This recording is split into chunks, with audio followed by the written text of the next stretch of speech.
هو اي نعم احنا ما كناش محتاجينهم، واي نعم الاهلي كده كده كان وقف التفاوض معاهم، لكن فكره ان بيراميدز بيخش بتقله في الميركاتو الصيفي مره واحده كده وبيصحى من الغيبوبه دي غريبه قوي.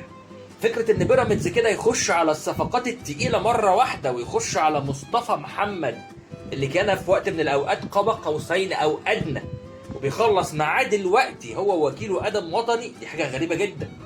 فكره ان هو يخش في الصفقه بتاعه الاهلي اللي قاعد يمكن فيها ميركاتو كامل بيتفاوض عليها، وهي صفقه ايفرتون دا سيلفا، وبيخلص معاه ومع ناديه دلوقتي، ومش بس كده وبيعمل الكشف الطبي، دي حاجه اغرب. اسامه فيصل اللي الاهلي كان بيتفاوض مع ناديه البنك الاهلي وما قدروش يوصلوا لاي حلول، نادي بيراميدز تواصل مع البنك الاهلي وتواصل مع اللاعب وتقريبا اتفقوا على كل حاجه، واسامه فيصل على اعتاب نادي بيراميدز. هو ايه اللي بيحصل بالظبط؟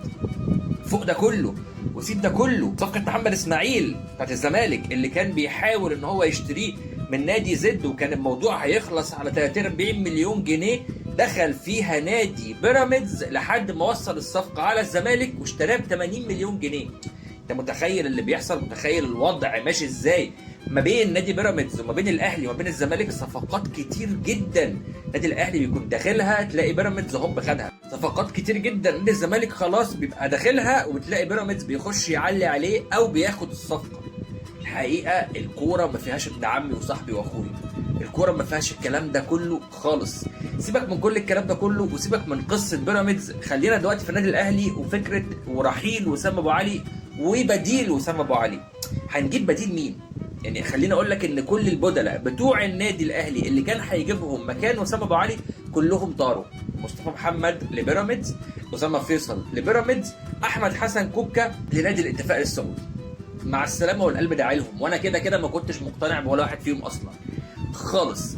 بس من هو بديل اسامه ابو علي؟ لازم يكون في تفكير حالا في اللاعب المحترف، وكمان لازم نفضي مكان لاعب محترف في النادي الاهلي. احنا مش هنقعد نتفرج على الميركاتو وهو بيخلص وهو بينتهي واحنا لسه حتى وقتنا هذا ما خلصناش قصه المكان الاجنبي اللي احنا عايزين نفضيه عشان نجيب المحترف المهاجم. ما احنا لازم برضو نفكر في الناحيتين. انت عمرك ما تعرف تجيب مهاجم محترف دولي غير لما تفضيله مكان برضو المحترف. الوحيد اللي ممكن يمشي هو اشرف داري، وحتى وقتنا هذا لم يصل للاهلي عروض مغريه في بيع اشرف داري. الحل لازم في اسرع وقت يكون في حل لقصه اشرف داري لو احنا هنجيب مهاجم قوي يكون بديل لوسام ابو علي. اما على جانب المعسكر فخليني اقول لك ان معسكر النادي الاهلي كان ناجح بكل المقاييس وكان ناجح بكل الاشكال. تم تجربه محمد شريف اثبت كفاءه، تم تجربه حمزه عبد الكريم وحمزه عبد الكريم اثبت كفاءه عاليه في النادي الاهلي، ويمكن خوزيه بيرو من اكتر الناس اللي شكر فيهم محمد شريف وحمزه عبد الكريم. لكن الواحد عشان عنده طموح كبير وشايف ان الاهلي داخل على منافسات قويه الموسم اللي جاي، لازم يكون في برضه مهاجم اجنبي قوي بالاضافه لجراد الشهار ومحمد شريف وحمزه عبد الكريم، تقدر تكون مطمن على النادي الاهلي وعلى الناحيه الهجوميه في النادي الاهلي.